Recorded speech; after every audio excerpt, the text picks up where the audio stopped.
Systems of equations. A system of equations is a set of two or more equations. Often, if the system is simple enough, it can be solved by hand. A solution to a system of equations is a point that makes all equations simultaneously true. An example of a system of equations is the following. 3x plus 4y equals 9, and the equation y equals 3. This pair of equations has a solution at the point -1, 3.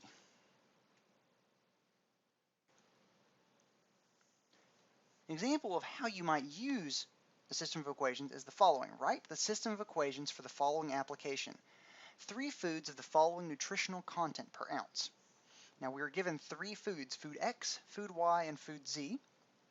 And each column of our table that we see, that is a 3 by 3, contains the first column, the calories. So the calories for food X is 40.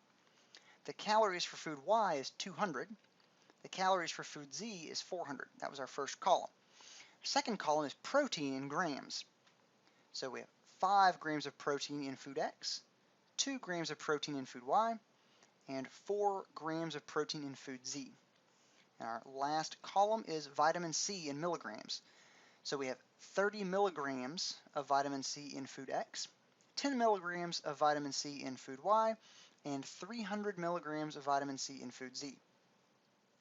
If a meal consisting of the 3 foods allows for exactly 660 calories, 25 grams of protein, and 425 milligrams of vitamin C, how many ounces of each kind of food should be used?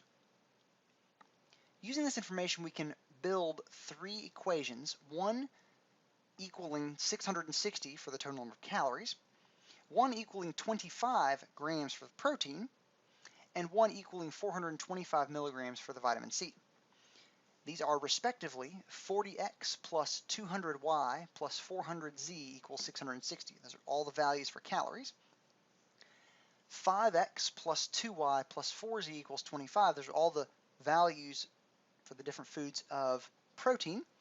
And for vitamin C, 30x plus 10y plus 300z equals 425. Again, those are all the values for vitamin C for each one of the individual foods. Now we would need to solve this system of equations in order to determine how many ounces of each kind of food should be used. More on that coming up.